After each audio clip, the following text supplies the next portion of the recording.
Buddhism is an ancient tradition with answers to life's biggest questions today. Why do we suffer? How do we relate to other beings? And how do we make the world a happier and more peaceful place for everyone? Our mission at BDK America is to help people understand Buddhism better. Are you looking to start learning about Buddhism or dig deeper? BDK America offers free books and videos for peoples of all ages and levels. Our most popular book, The Teaching of Buddha, is available to read in English and 46 other languages in physical, PDF, and audiobook formats. Visit our website for our latest publications and order your own free copy today. Hi, I hope we find you in good health and good spirits after a meaningful week. Today we are pleased to have with us a guest representing the Korean Buddhist tradition. In my recent visits to Korea, I have been impressed by the vitality of Buddhism. For example, I visited a huge hospital newly built by Dongguk University, one of the major Buddhist universities in Korea. The mission of the hospital is to integrate the latest Western medical methods with the wisdom of Eastern medicine, in which patients are cared for and supported by Buddhist spiritual counseling. The hospital even has a hall for conducting funerals. I haven't seen this in any other country that I've visited. However, this should not be so surprising if we take seriously the Buddhist teaching that both birth and death are natural elements of life. Now it's time to present our guest today, Venerable Seok Ohjin. His name means the thunder of awakening, and he is a member of Chogyejong, the largest school of Buddhism in Korea. Well, welcome to our show, and thank you very much for joining us. Let me begin by asking, how old were you when you were ordained as a monk? I became ordained when I was 13 years old in Haeinsa Buddhist Monastery. Isn't Haeinsa Buddhist Monastery famous for its woodblock prints of the Buddhist canon or the sacred books? I actually have visited the monastery, which is located way up in the mountains. I was so impressed by the thousands of these huge woodblock prints stored in buildings that must have covered at least half an acre. I understand the woodblocks are about 1,000 years old? Yes, they are a national treasure. They have also made a great contribution to the spreading of Buddhism. And the scripture printed with these blocks greatly influenced the study of Buddhism in Japan and in other countries. Yes, and I certainly agree. Actually, we don't hear enough about Korean Buddhism and the vital role that it's played and continues to play today.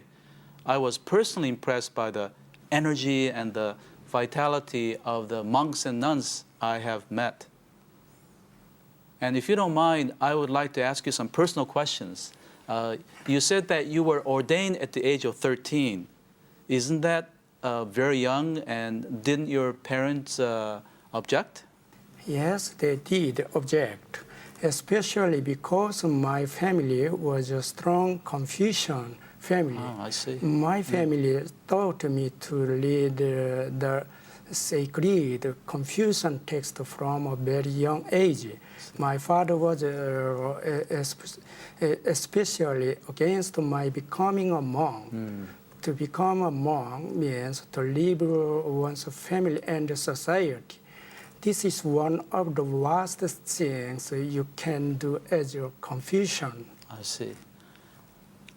So didn't your father try to stop you from becoming a Buddhist monk?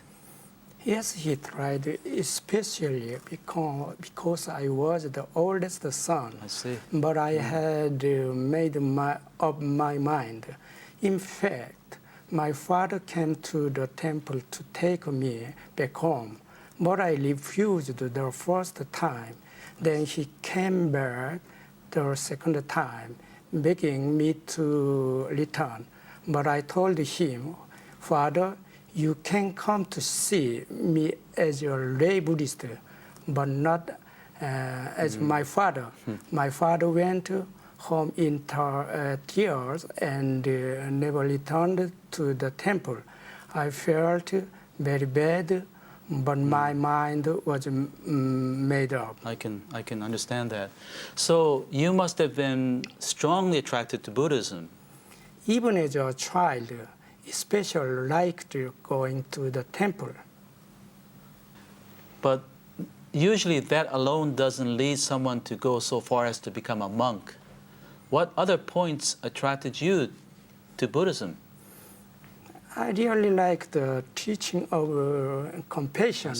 And there are two meanings to compassion. The first meaning is to care about all living beings. As you know, in Buddhism, living beings include insect, fish, bird, animals, and all non-human creatures. Of course, people are included, but we also think about other than human beings as well. The second meaning is to respect all individuals because each person is sacred. In Buddhism, each person has Buddha nature, which is the potential to become a Buddha. We respect each person as a future Buddha. That is one of the reasons why the Buddhist greet each other by putting their palms together as a show or receptive to the other person. So to show respect for other people. Yes. So were there any events in your life when your Buddhist value was especially tested?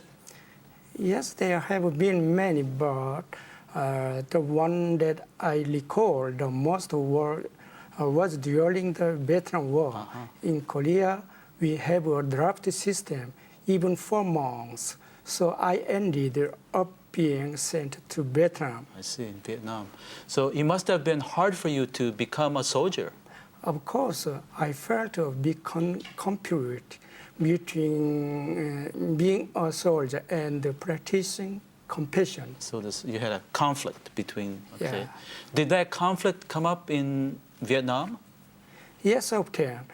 But one experience that I recalled the most was when I was serving in the general headquarters with the officers. One late evening, we got a call for help from a group of soldiers who were surrounded by the enemy.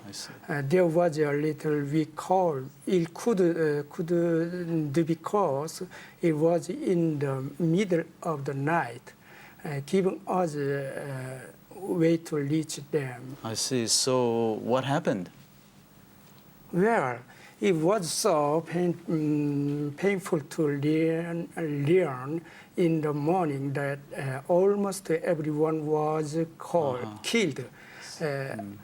At a meeting that afternoon, an officer said that at least the soldiers killed were not officers. I could not believe what I had heard. I told him that life is equally precious, whether it was the life of a soldier or one officer. Demanded one approach. You demand an apology. Apology. I see. His attitudes went completely against the teaching of the compassion, and the very teaching that attracted me to Buddhism. You know, our recent programs have dealt with the Eightfold Noble Path. Can you comment on that? All of the eight are important to put into practice, but they don't have any real meaning without compassion as the source and motivation for practicing them. So, if we are motivated by compassion, then how about the aim of practicing the Eightfold Path? It's the same. We practice it not because we want to be morally right, but because we want to become more compassionate. I see. Well, very well put. I also believe that the heart of Buddhism is compassion. I think that you have exemplified that by how you have led your life and by your actions, of which we got a small glimpse. Before we wrap up, I would like to ask you to do us the honor of demonstrating a short chanting in Korean. Yes. Namu samanda mutana mavaraji adusa nanam danya taung kagaye gaye om barang bara para bara bara bara tita ita iri dire vadu vadu niga iri sabanga bo heang jino om sambara sambara vibana 르마자 그라라 목을 지나노 모롱으로 사양을 깨서방아 혼이 자공덕보 그보일체아 등녀 중세 탕생극낙극 동견무량수 쾌공 성불도.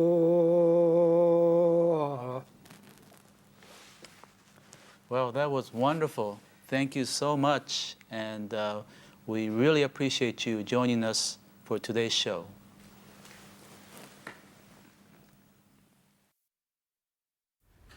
In my view, Venerable Seok Ohjin exemplifies the candle that shares the light and happiness through his practice of compassion, as found in today's opening passage.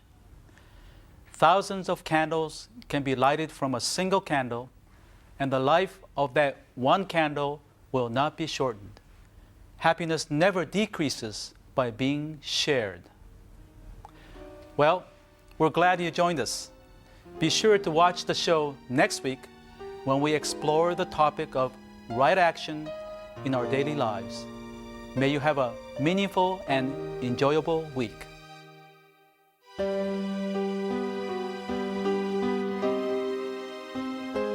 We at Bukkyo Dendo Kyokai pursue peace and happiness for people around the world. We have published the Buddhist teachings into 41 languages and donated our publication to hotels and other facilities in 55 countries. We would like to share the Buddhist teachings with people around the world. That's our mission. Visit our website for more information.